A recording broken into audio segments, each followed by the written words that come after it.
Aunt Callie's parties were always similar. They had a certain amateur charm that set them apart from professional events, and that was part of what the hostess prided herself on.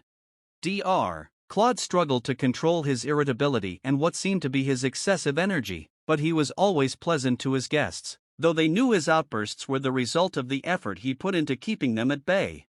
Lionel Claude did not differ much in appearance from his brother Jeremy. He had gray hair but lacked the lawyer's composure, displaying a certain impulsiveness and impatience in his manner and actions that often overwhelmed his patients, making them fail to appreciate his true skill and expertise. His real interests lay in research, and his hobby was the study of medicinal herbs throughout history. He had a precise mind and found it difficult to tolerate his wife's mood swings.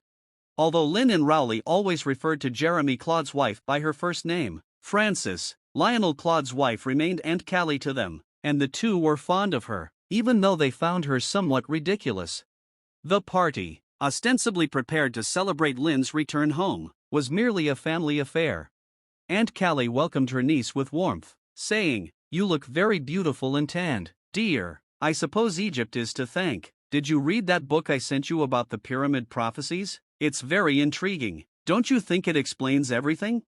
Before Lynn could answer, Gordon Claude's widow and her brother David entered, rescuing Lynn from the strain of the question. Aunt Callie said, "Let me introduce you to my niece, Miss Manustan by Roseanne."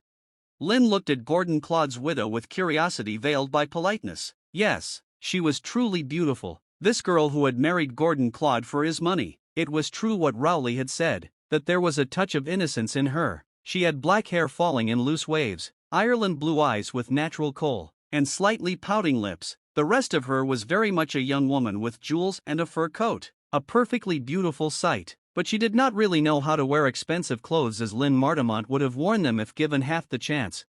A voice inside her said, "You won't find that opportunity." Rosalind Claude said, "Hello," and then turned hesitantly to the man standing behind her and said, This is my brother." David Hunter said, "Hello." He was a slender young man with black hair and dark eyes, his face showing sadness and defiance, even a touch of blatant arrogance. Lynn immediately understood why the Claude family disliked him so much. She had previously encountered men of this type abroad, men who were reckless and somewhat dangerous, untrustworthy, and who had their own laws, leading the world to the brink of madness except in military matters. Lynn asked Rosalind, as a pretext for conversation, "And how did you find living in Vorabank?" "It's quite wonderful." David Hunter laughed a genuine, ironic laugh and said, "The poor old Gordon took good care of himself and didn't spare the house any expense."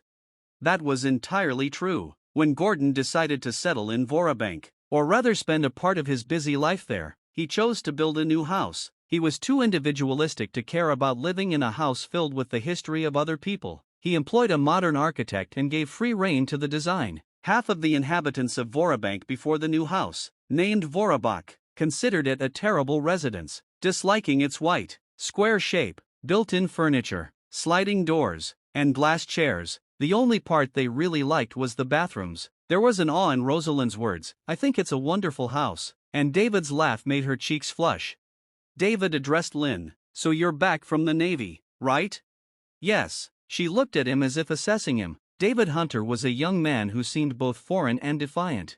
Aunt Catherine suddenly appeared, as if materializing out of nowhere, perhaps having learned it from the many seances she attended. She called out, catching her breath, "Dinner." Then she added, "It's not a formal dinner. Everything has become so difficult, hasn't it? Mary Lewis says she bribes the fishmonger with 10 shillings every 2 weeks. I see it as a big waste." Lionel Claude laughed his nervous, irritable laugh as he spoke with Frances. "Don't exaggerate, Frances. I don't suppose you expect me to believe you truly think that?" "Come in," Lionel said. They entered the dining room, which was in poor condition and somewhat ugly. Jeremy, Frances, Lionel, Catherine, Adela, Lynn, and Rowley were all present. It was a family gathering including the Claudes, with a few outsiders. Despite her name, Rosalind Claude had never truly become part of the Claude family like Frances and Catherine had. She was the anxious outsider, while David was the outsider by choice as well as necessity. Lynn thought about these things as she took her place at the table. The atmosphere was charged with waves of emotions. A strong current of what? Hatred? Could it really be hatred? It was. after all, destructive emotions. Then Lynn suddenly thought to herself, but it's like this everywhere, as I've noticed since I returned home. It's the aftermath of war, hatred and spite. Everywhere, on trains and buses, in shops, among workers and employees, even among farmers. It's worse among miners and factory workers. It's spite, but more than that, it's specific here. Intentional? Then she thought, and was shocked. Do we really hate them this much, having taken what we see as ours? Then she thought, no, not yet. Perhaps we do hate them, but not yet. They're the ones who hate us. It seemed like a revelation that took her mind to the point where she sat silently, lost in thought, forgetting to speak with David Hunter, who was sitting next to her. Then he said, "Are you thinking about something?" His voice was pleasant, with a hint of amusement, but she felt guilty, as he might think she was trying to be unpleasant. She said, "I'm sorry, I was just pondering the state of the world." David replied coldly, "What a trite subject with nothing new in it." "Yes, it is somewhat. We're all very serious these days, and it doesn't seem to do any good either. The most practical thing is usually to wish harm. Over the past few years, we've managed to come up with some practical means in this regard, including the most important one, the atomic bomb." "That's what I was thinking about, not the atomic bomb, but spite, confirmed in practical spite." David said calmly, "It's certainly spite, but I prefer to focus on the word practical. People were more practical about it in the Middle Ages." "What do you mean?" "Black magic, in general, is wishing harm, and wax figures. For those who are wished harm and spells during the moon's phases, killing the neighbor's livestock, and even killing the neighbor himself." Lynn asked him, not really believing, "I don't think you really believe that black magic ever existed?" David Hunter shrugged and said, "In our days, maybe I don't believe it, but people have tried." Then he shrugged indifferently and added, with all the malice in the world, "You and your family can't do much about me and Rosalind, can you?" Lynn tilted her head back and quickly found herself listening to the conversation. She said politely, "It's getting a bit late for that." David Hunter laughed, clearly enjoying the conversation as well. "You mean we survived with the loot?" "Yes, we are perfectly comfortable in our current situation." "And you feel elated about that?" "You mean about having a lot of money?" "I guess we do." "I didn't mean just the money, but I meant our situation."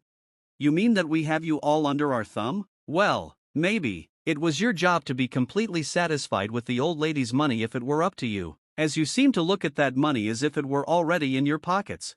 You have to remember that we were taught to think that way for many years. We were taught not to save and not to think about the future. We were encouraged to go with all sorts of plans and projects, and at that, she thought of Raleigh and the farm. David cheerfully said, "There's one thing you didn't actually learn." "And what is that?" "That nothing is guaranteed."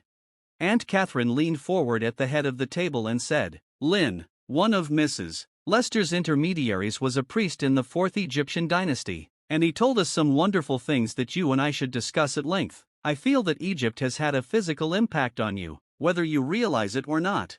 "Dr." Claude said sharply, "Lynn has more important things to do than all these legendary nonsense."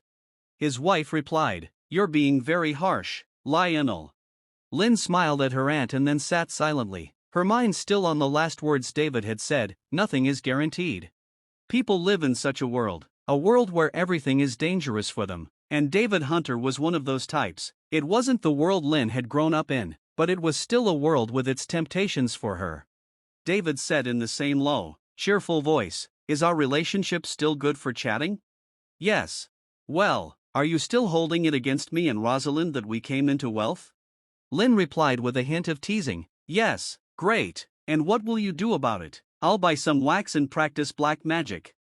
David laughed and said, "No, you won't do that. You're not one to rely on outdated methods. Your methods will be modern.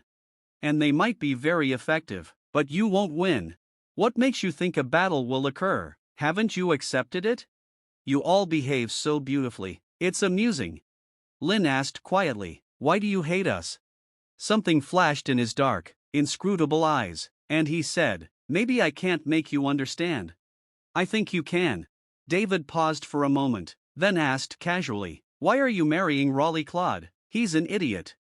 Lynn replied sharply, "You don't know anything about it, or about him. You couldn't have understood anything. David asked without any change in his tone. What do you think of Rosalind? She is very beautiful. And she doesn't seem to enjoy her life. That's absolutely true. Rosalind is somewhat foolish. She's a frightened survivor, and that has always been her way. She jumps into things blindly, and then she doesn't know anything about them. Did I tell you about Rosalind? Lynn replied politely, if you want to. I really do. She started her life working in the theater, but she wasn't good at it. Then she joined a third-rate tour group planning a trip to South Africa just because she liked the name South Africa, but the group got stranded in Cape Town. Then she ended up marrying a government official in Nigeria. Didn't like Nigeria, and I think she didn't like her husband very much either. Although he was a harsh, unkind man, things might have worked out if he were a cultured, thoughtful man with a huge library in those distant places. So she went back to Cape Town. The man was very kind and provided her with enough money to live, though he could have divorced her, but he was a Catholic. Anyway, he died of a fever, and Rosalind got a small allowance. Then the war started, so she took a ship to South America. She didn't like that country much either, so she took another ship and on that ship met Ford and Claude and confided in him about her miserable life. Thus, they married in New York and lived happily for 2 weeks. After that, Forden met his fate with a tribe, leaving her a huge estate, many precious jewels, and a massive income. It's wonderful to have a story with such a happy ending, although Rosalind has never had much of a brain. A lucky girl indeed. Forden Claude was a robust man in his 60s and could easily live another 20 years or more. That would have been Rosalind's pleasure, wouldn't it? She was 24 when she married him and is now only 26. She even looks younger than that. David glanced at the table. Rosalind was cutting her steak and looked nervously. He said thoughtfully, yes, she does, and I like to think about her. Lynn suddenly said, how pitiful. David frowned and said sharply, and who will take care of Rosalind? Yes, I think you will take care of her. He frowned fiercely and said, any man who tries to deceive Rosalind or overcome her will find me in front of him, and I know many ways to wage war, and some of those ways are not entirely straightforward.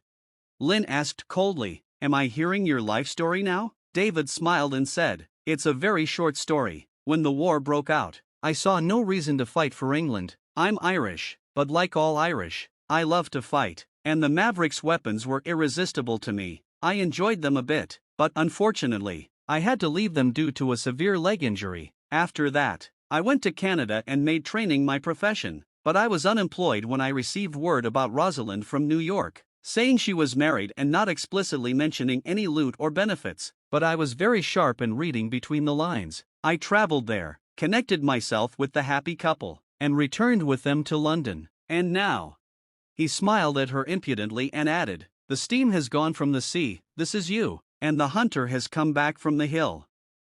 What's the matter? Nothing. She stood up with the others, and as they walked to the reception room, Raleigh said to her, you seem to have clicked with David Hunter. What were you two talking about? Nothing specific,